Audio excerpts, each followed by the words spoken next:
10th standard மேக்ஸில் first பாடம் உறவுகளும் சார்புகளும் அழகு பயிற்சி 1ல் 7வது கணக்கு பார்க்க போகிறோம்ப்பா. இந்த சேனலை சப்ஸ்கிரைப் பண்ணாத ஸ்டூடெண்ட்ஸ் சப்ஸ்கிரைப் பண்ணி சப்போர்ட் பண்ணுங்கப்பா. வாங்க கணக்குக்குள்ளே போகலாம். A = கணம் 1,2, B = கணம் 1,2,3,4, C = கணம் 5,6 மற்றும் D = கணம் 5,6,7,8 எனில் A × C ஆனது B × D இன் உட்கணமா என சரிபார்க்க. அதாவது கணக்கில் ABCDன்னு 4 கணம் கொடுத்துருக்குறாங்க. A கார்ட்டீசியன் பெருக்கல் C B கார்ட்டீசியன் பெருக்கல் Dயோட உட்கணமான்னு கேட்டிருக்காங்க. அதாவது A கார்ட்டீசியன் பெருக்கல் Cயில் இருக்கிற உறுப்புகள் அனைத்தும் B கார்ட்டீசியன் பெருக்கல் Dயில் இருக்கா அப்படின்னு கேட்டிருக்கிறாங்க. சரியாப்பா? தீர்வு ஃபஸ்ட்டு கணக்கில் கொடுத்துருக்கிறத எழுதிக்கணும்ப்பா. A = கணம் 1,2, B = கணம் 1,2,3,4, C = கணம் 5,6, D = கணம் 5,6,7,8. இப்போது A கார்ட்டீசியன் பெருக்கல் C கண்டுபிடிக்கணும்.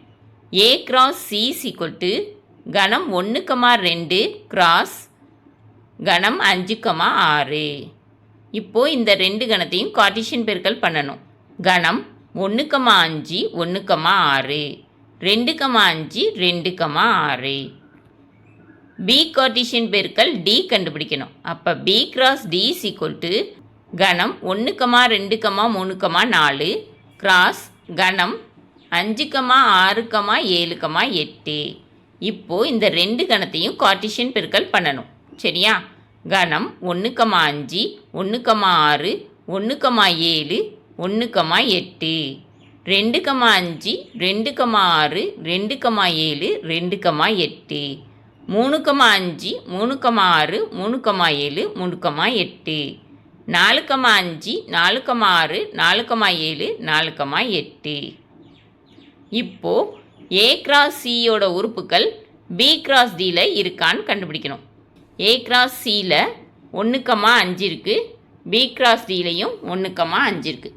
அண்டர்லைன் பண்ணியிருக்காங்க பாருங்கள்.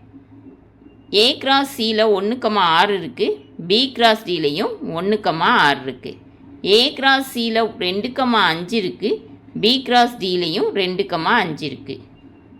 A × Cயில் 2,6 இருக்குது, B × Dலையும் 2,6 இருக்குது.